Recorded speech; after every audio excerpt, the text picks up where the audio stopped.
Good evening students. बच्चों, अब हमारा ये नेक्स्ट टॉपिक स्टार्ट होता है इलेक्ट्रोकेमिस्ट्री का। हमारा कंडक्टेंस हो चुका है, उसके न्यूमेरिकल हो चुके हैं। अब जो हम स्टार्ट करेंगे, इसमें हम स्टार्ट करेंगे, नेक्स्ट टॉपिक है effect of dilution. Effect of dilution on conductances. Solution को डाइल्यूट करेंगे तो कंडक्टेंस, स्पेसिफिक, मोलर और इक्विवेलेंट कंडक्टेंस की वैल्यू बढ़ेगी या कम होगी, हमको ये देखना है। अब एक होता है ऑस्टबोल्ट्स डाइल्यूशन। ये क्या कहता है, किसी भी इलेक्ट्रोलाइट की degree of dissociation directly proportional होती है डाइल्यूशन के, यानी जितना सॉल्यूशन आप डाइल्यूट करते जाओगे उतना डिसोसिएशन बढ़ता जाएगा। अब इलेक्ट्रोलाइट दो टाइप के होते हैं, strong electrolyte and weak electrolyte. Strong electrolyte वो होते हैं जो ऑलमोस्ट 100% आयोनाइज हो जाते हैं।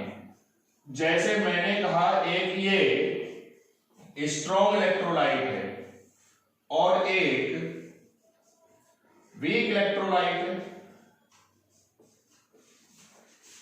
कॉन्सेंट्रेटेड सॉल्यूशन बनाया एक हमने, और एक कॉन्सेंट्रेटेड सॉल्यूशन में ये करीब 97% सपोज कर लो आयोनाइज हो गया, और ये आयोनाइज हुआ 10%। बहुत कम आयोनाइज होते हैं जो वीक इलेक्ट्रोलाइट होते हैं। अब आप उसको डाइल्यूट करते जाओ, डाइल्यूट करा और डाइल्यूट करा और डाइल्यूट करा, जब बहुत ज्यादा डाइल्यूशन हो गया तब आप कहोगे it is infinite dilute solution. यानी बहुत ज्यादा डाइल्यूट सॉल्यूशन को हम बोलते हैं infinite dilute solution. Infinite dilution जब आप कर दोगे, बहुत ज्यादा डाइल्यूट, तो ये 100% आयोनाइज होगा और ये भी 100% आयोनाइज होगा। कहने का मतलब है डाइल्यूशन बढ़ाने पर डिग्री ऑफ डिसोसिएशन, अल्फा से रिप्रेजेंट करते हैं, डिग्री ऑफ डिसोसिएशन की वैल्यू भी बढ़ती है। लेकिन जो इंक्रीमेंट हमको देखने को मिलेगा वो स्ट्रॉन्ग वाले में कम मिलेगा। देखो 3% का इंक्रीमेंट हुआ और यहाँ 90% का इंक्रीमेंट हुआ। डाइल्यूशन बढ़ाने पर डिग्री ऑफ डिसोसिएशन बढ़ती है, ये वाली बात बिल्कुल सही है। मगर वीक इलेक्ट्रोलाइट की डिग्री ऑफ डिसोसिएशन बहुत ज्यादा बढ़ती है। क्लियर हो गया ये? अब हम पढ़ते हैं effect of dilution on conductance, और सबसे पहले हम पढ़ेंगे स्पेसिफिक कंडक्टेंस। किस पे इफेक्ट पढ़ेंगे? स्पेसिफिक कंडक्टेंस के, जिसका हमने सिंबल क्या माना था? के। हमको पता है के की डेफिनेशन कि it is the conductance of 1 centimetre cube solution. 1 centimetre cube solution की जो कंडक्टेंस होती है उसको हम बोलते हैं स्पेसिफिक कंडक्टेंस। अब 1 सेंटीमीटर क्यूब सॉल्यूशन के अंदर जो आयंस होंगे, उन आयंस की वजह से कंडक्टेंस आ रही होगी। आयंस अगर ज्यादा है तो कंडक्टेंस ज्यादा आएगी, आयंस कम है तो कंडक्टेंस कम आएगी। अब आप एक प्रैक्टिकल कर रहे हैं बच्चों, हम लोग ये एक कोई सॉल्यूशन है और मैं ये वैल्यू ऐसी मैंने एज्यूम कर ली 16 सेंटीमीटर क्यूब है। इसमें हमने 10 मॉलिक्यूल घोल दिए किसी एक इलेक्ट्रोलाइट के, और ये हम मान रहे हैं कि इस समय इसकी डिग्री ऑफ डिसोसिएशन 80% है। यानी 10 मॉलिक्यूल में से 8 मॉलिक्यूल आयोनाइज होंगे, यानी 8 A+ आयन बनेंगे और 8 B-, तो कितने आयन बनेंगे? 16 आयन्स बनेंगे।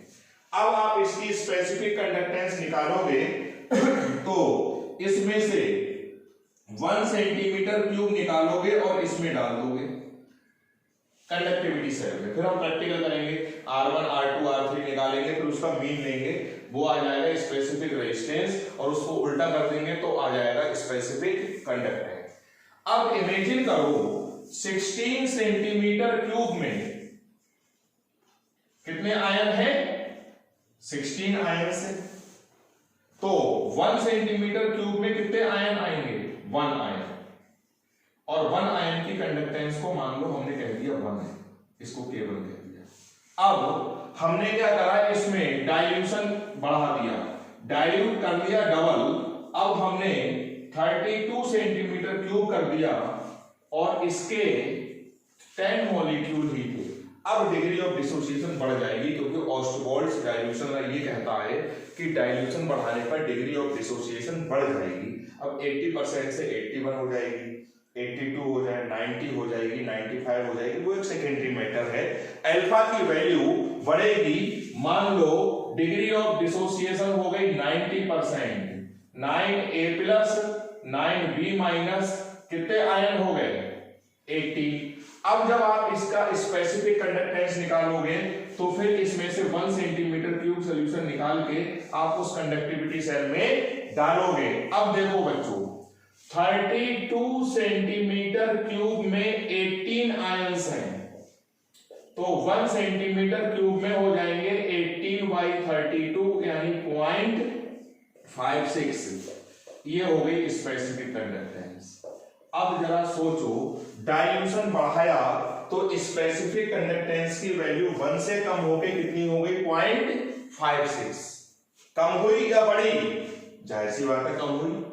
यानी डाइल्यूशन बढ़ाने पर स्पेसिफिक कंडक्टेंस की वैल्यू कम होती है। अब यहां पे एक जो गौर करने वाली बात है वो ये है कि जब हमने डाइल्यूशन डबल करा, वॉल्यूम 16 से 32 करा, तो K की वैल्यू हाफ नहीं हुई, 0.5 नहीं हुई, 0.5 से कुछ ज्यादा है, 0.56 है, यानी 6% एक्स्ट्रा है। वो 6% एक्स्ट्रा इसलिए है क्योंकि डिग्री ऑफ डिसोसिएशन भी बढ़ गई।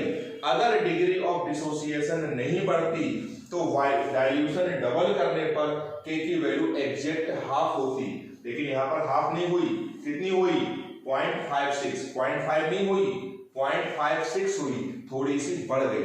तो वो इंक्रीमेंट जो दिखाई दे रहा है वो अल्फा के बढ़ने की वजह से दिखाई दे रहा है। In general, we can say that on increasing the dilution, value of specific conductance decreases.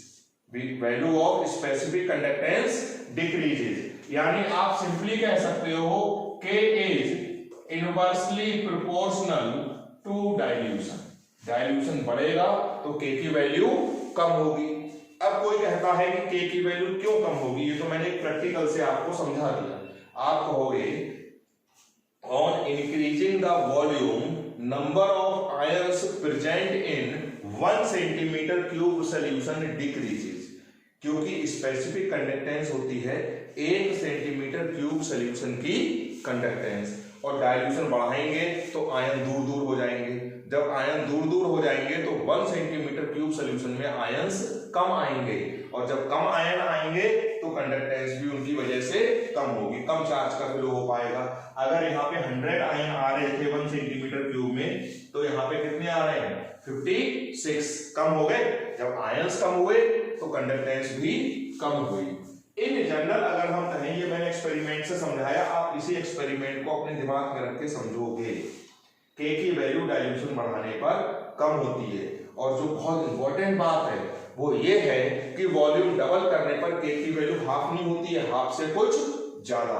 Similarly अगर वॉल्यूम 3 टाइम्स करोगे तो K की वैल्यू 1/3 नहीं होगी, 1/3 से थोड़ी सी ज्यादा। वॉल्यूम अगर आप 4 टाइम्स करोगे तो K की वैल्यू 1/4 ना होके 1/4 से थोड़ी सी ज्यादा होगी। क्लियर हो गई ये वाली बात? अब हम इफेक्ट पढ़ते हैं on molar and equivalent conductance. अब देखो बच्चों, मोलर और इक्विवेलेंट कंडक्टेंस आपको पता है म्यू इक्वल टू होता है K इंटू वॉल्यूम। यहां पर पहले केस में K की वैल्यू थी 1 और वॉल्यूम था 16। सेकेंड केस में K की वैल्यू कितनी थी? 0.56 और वॉल्यूम था 36। ये वैल्यू आएगी अप्रॉक्स 18। यानी डाइल्यूशन बढ़ा तो म्यू की वैल्यू बढ़ी, 16 से बढ़ के कितनी हो गई 18। सिमिलरली लैम्डा की वैल्यू भी बढ़ेगी भाई, जब म्यू बढ़ रहा है तो लैम्डा भी बढ़ेगा। फार्मूला तो सेम है, लैम्डा इक्वल टू बी के इंटू बी होता है। तो डाइल्यूशन बढ़ाने पर के की वैल्यू कम हो रही है और म्यू और लैम्डा की वैल्यू बढ़ रही है, is directly proportional to dilution. कहने का मतलब है किसी सॉल्यूशन को आप डाइल्यूट करते चले जाओगे तो म्यू की वैल्यू बढ़ती जाएगी बढ़ती जाएगी बढ़ती जाएगी, और जब इनफाइनाइट डाइल्यूशन हो जाएगा तो म्यू की वैल्यू मैक्सिमम होके कांस्टेंट हो जाएगी, फिर नहीं बढ़ेगी, क्योंकि अब तो 100% आयोनाइजेशन हो गया। क्लियर? तो डाइल्यूशन बढ़ाने पर के की वैल्यू कम होती है, म्यू और लैम्डा की वैल्यू बढ़ती है। इतना हो गया क्लियर। अब हमने एक प्रैक्टिकल करा बच्चों, हमने मोलर कंडक्टेंस निकाली या इक्विवेलेंट निकाली। सिंपल सा फंडा है, अगर 1 मोल इलेक्ट्रोलाइट घोला है तो मोलर कंडक्टेंस बोलोगे, और 1 ग्राम इक्विवेलेंट घोला है तो इक्विवेलेंट कंडक्टेंस बोलोगे। हमने एक ग्राफ खींचा, इस एक्सिस पे लिया हमने मोलैरिटी यानी कंसंट्रेशन का स्क्वायर रूट, इधर लिया म्यू या लैम्डा, म्यू या लैम्डा, एक ही बात है, फार्मूला सेम होता है, बस कंडीशन है म्यू में 1 मोल घोला गया होगा और लैम्डा में 1 ग्राम इक्विवेलेंट घोला गया होगा। अब देखो बच्चों, स्ट्रॉन्ग इलेक्ट्रोलाइट का हमने ग्राफ खींचा तो ये ग्राफ आया, स्ट्रॉन्ग इलेक्ट्रोलाइट का। इधर आ रहे हैं कंसंट्रेशन कम हो रही है, और अगर कंसंट्रेशन कम हो रही है तो डाइल्यूशन बढ़ रहा होगा, क्योंकि dilution is inversely proportional to concentration, और जब कंसंट्रेशन 0 हो जाएगी तो डाइल्यूशन इनफाइनाइट हो जाएगा। इस पॉइंट पर कंसंट्रेशन 0 है। अब देखो बच्चों, हम इधर आते जा रहे हैं, कंसंट्रेशन कम हो रही है, कम हो रही है, कम हो रही है, यहाँ पे आते आते कंसंट्रेशन बहुत कम हो चुकी है, ऑलमोस्ट 0, टेंड्स टू बी 0। यहाँ पे डाइल्यूशन बहुत ज्यादा है। अब देखो इसकी वैल्यू बढ़ रही है, ये म्यू की वैल्यू ग्राफ ऊपर आने का मतलब बढ़ती जा रही है, बढ़ती जा रही है, यहां तक बढ़ी। अब एक टाइम ऐसा आएगा कि जब डाइल्यूशन बहुत ज्यादा हो जाएगा, कंसंट्रेशन 0 होने के कगार पे आ जाएगी, उस समय रीडिंग आना बंद हो जाएगी। ऐसे हमने किस कंसंट्रेशन पे ये वाली, किस कंसंट्रेशन पे ये वैल्यू आई म्यू की, इस पे ये आई, इस वाले पे ये आई और इस पे ये आई, अब रीडिंग आना बंद हो गई। अब क्या होगा, रीडिंग आना बंद क्यों हुई मैं आपको समझा रहा हूं बच्चों। पहले हमारा ये सॉल्यूशन था, इसमें से आपने 1 सेंटीमीटर क्यूब निकाल के कंडक्टिविटी सेल में डाला होगा, फिर के निकाला होगा, फिर के इंटू बी लगा के म्यू निकाला होगा। मान लो पहले 1 सेंटीमीटर क्यूब में कितने आयन आए, 10।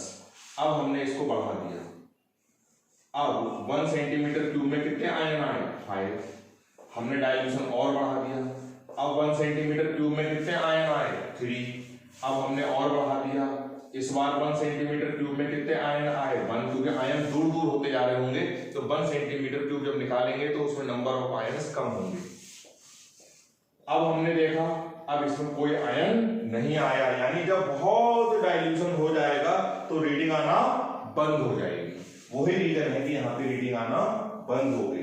हम चाह रहे थे कि इस कंसंट्रेशन पे, ये कंसंट्रेशन है बच्चों 0, यहां पर आप कह सकते हो डाइल्यूशन है इनफाइनाइट। इनफाइनाइट डाइल्यूशन पर किसी भी स्ट्रॉन्ग इलेक्ट्रोलाइट की मोलर कंडक्टेंस निकालोगे अगर, तो रीडिंग आना तो बंद हो गई। अब स्ट्रेट लाइन है ये, स्केल रख के इसकी इधर एक्स्ट्रा प्लॉटिंग कर सकते हैं, ये हो गई।